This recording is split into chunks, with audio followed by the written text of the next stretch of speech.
Hola a todos, muy bien. Continuando con nuestro curso de cirugía laparoscópica, el poder acceder de manera apropiada y segura a la cavidad peritoneal, así como conocer los principios para la generación del espacio de trabajo, es fundamental en cirugía laparoscópica. En el abdomen, tenemos dos formas de ingresar a la cavidad peritoneal, a través de una punción con una aguja especial denominada aguja de Veres o insertando un trocar asociado al uso de un insuflador de CO2. Al momento de la realización de esta presentación, no se encontró diferencia estadísticamente significativa en términos de eficiencia y seguridad del procedimiento sobre si acceder con aguja de Veres o con un trocar, por lo que la recomendación actual dependerá de la disponibilidad de los equipos, de la experiencia y de la preferencia del grupo quirúrgico y de la individualización específica de cada caso. Entonces, para el acceso con aguja de Veres, lo primero que vamos a hacer es probar el insuflador de CO2. Para ello, previamente hemos verificado no solo que funcione correctamente, sino que contemos con una cantidad suficiente de gas, bien sea si trabajamos con una bala de CO2 o si el insuflador se conecta a la red de gases medicinales del quirófano. Luego, con el paciente vestido y nosotros listos para iniciar el procedimiento, conectamos la manguera de CO2 y encendemos el insuflador en alto flujo, es decir, a más de 6 litros por minuto. En este punto, con el insuflador funcionando pero aún sin conectar la manguera a ninguna aguja ni trocar, el indicador de presión del insuflador debe estar en 0 milímetros de mercurio, ya que el CO2 lo está expulsando al medio ambiente y por lo tanto no hay resistencia. Noten que en este punto, si ocluimos la manguera, la cantidad de litros insuflados se torna a 0 litros por minuto y la presión registrada por el insuflador se incrementa. El siguiente paso antes de hacer la punción al paciente es conectar la manguera de CO2 a la aguja de Veres. En este punto, con el insuflador encendido, la presión no debe marcar más de 3 milímetros de mercurio. Si al conectar la manguera de CO2 a la aguja de Veres o al trocar y muestra una presión mayor de 3 milímetros de mercurio, indica que hay un bloqueo en la aguja o el trocar.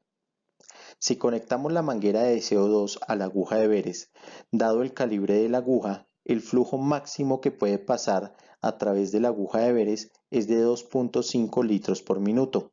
Por el contrario, si conectamos la manguera a un trocar, dado el diámetro del trocar, el flujo puede ser mayor a los 6 litros por minuto.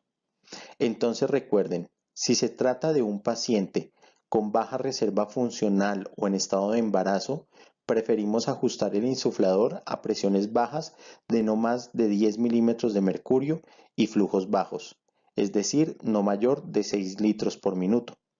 Y para el resto de los casos podemos utilizar presiones de 12 a 15 milímetros de mercurio y flujos hasta de 20 o 30 litros por minuto sin nunca superar los 20 milímetros de mercurio de presión para no afectar la presión de perfusión de los tejidos. Normalmente, para pacientes no embarazadas y con buena reserva funcional, utilizo presiones de 15 milímetros de mercurio y flujos de 10 litros por minuto. Este ajuste del insuflador lo hago antes de lavarme y durante la lista de chequeo, previo al inicio del procedimiento quirúrgico. Para pacientes con baja reserva funcional o en estado de embarazo, coloco el insuflador en 10 milímetros de mercurio y con flujos de 6 litros por minuto, procurando siempre tener trócares de muy buena calidad que no presenten fugas, ya que trabajar con bajas presiones y bajos flujos con trócares que presenten fugas afectan significativamente la calidad del espacio de trabajo y prolongan significativamente el tiempo operatorio. Para ello también es muy importante la relajación del paciente que se logre mediante el manejo anestésico. Existen agujas de Veres desechables y metálicas o reutilizables. Antes de usarla verificamos que esté permeable con solución salina y que la punta se retraiga.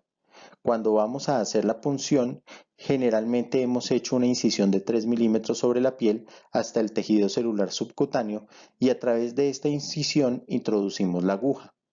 Cuando hacemos presión con la aguja, la punta roma se retrae dejando expuesta la punta cortante. Una vez pasamos el tejido muscular y accedemos a la cavidad peritoneal, al dejar de hacer resistencia, vuelve a exponerse la punta roma, protegiendo así contra el riesgo de una lesión intraabdominal. Cuando el paciente no tiene cicatrices umbilicales, colocamos al paciente en posición de Fowler de 10 a 20 grados y realizamos una incisión no mayor a 5 milímetros en el reborde superior o inferior umbilical, como se aprecia en la figura A. Con la mano dominante se toma la aguja de Veres desde su extremo, no del centro de la aguja, sino desde su extremo distal, y se introduce a través de la incisión en un ángulo de 45 grados en sentido caudal o perpendicular si el paciente es marcadamente obeso, como se muestra en la figura B. En este punto vamos a sentir dos momentos de resistencia. El primero cuando atravesamos la fascia anterior y el segundo cuando atravesamos el peritoneo. Algunos textos lo describen como dos sensaciones de plop.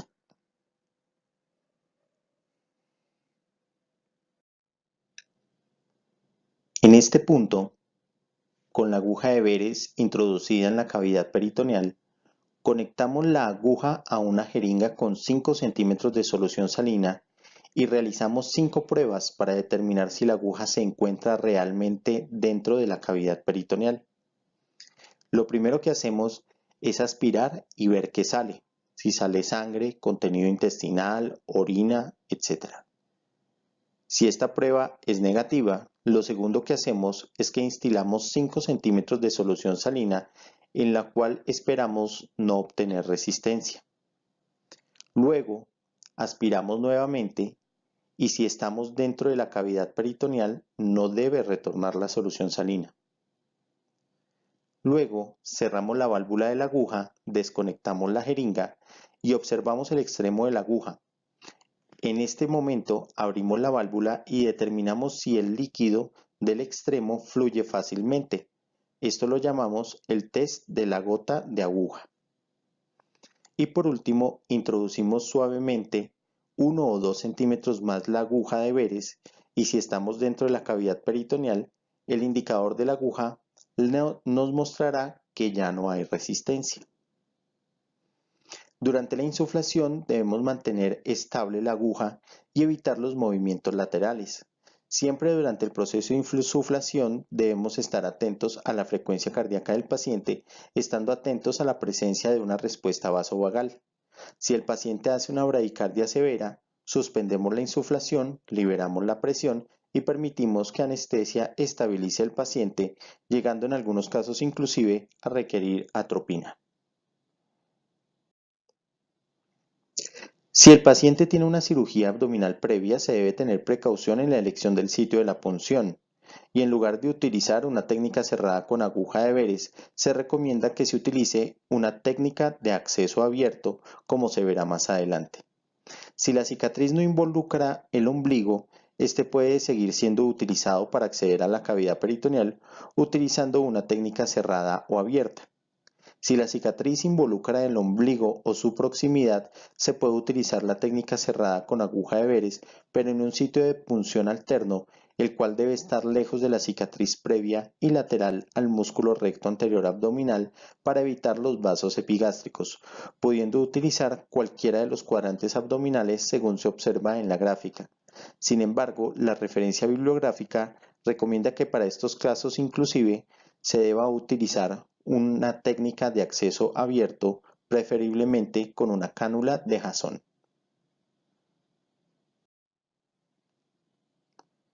La cánula de Jason ofrece una posibilidad de acceso seguro a la cavidad peritoneal, especialmente si el paciente tiene antecedente de cirugía abdominal. En síntesis, la cánula de Jason consiste en una camisa metálica con un trocar con un punzón romo, el cual introducimos en la cavidad peritoneal bajo visión directa, habiendo disecado previamente todas las capas de la cavidad peritoneal. De acuerdo con la experiencia del equipo quirúrgico, cuando no se cuenta con una cánula de Jason, podemos utilizar una camisa de trocar metálico o desechable para realizar el acceso sin hacer uso del punzón. Asimismo, en el laboratorio veremos los diferentes tipos de trócares desechables que vienen con los mecanismos de seguridad que facilitan el acceso laparoscópico. Hacemos entonces una incisión de 2 a 3 centímetros sobre el sitio que hayamos elegido para hacer el acceso, disecamos hasta la fascia anterior, la reparamos y la elevamos con pinzas de Kelly, la incidimos y seguimos disecando por planos bajo visión directa hasta acceder a la cavidad peritoneal, posterior a lo cual introducimos suavemente la cánula de Jason o la camisa del trocar sin el punzón o el trocar desechable sin cargar, como veremos en el laboratorio, en un ángulo de 45 grados. El sangrado de la pared abdominal usualmente se manifiesta por un goteo sanguinolento a través de uno de los puertos de acceso. A veces identificamos el goteo por la pared del trócar. A veces identificamos un escurrimiento sobre el epiplón o las asas intestinales y otras veces identificamos el sangrado cuando retiramos los trócares. Esto se presenta usualmente por ramas de los vasos epigástricos.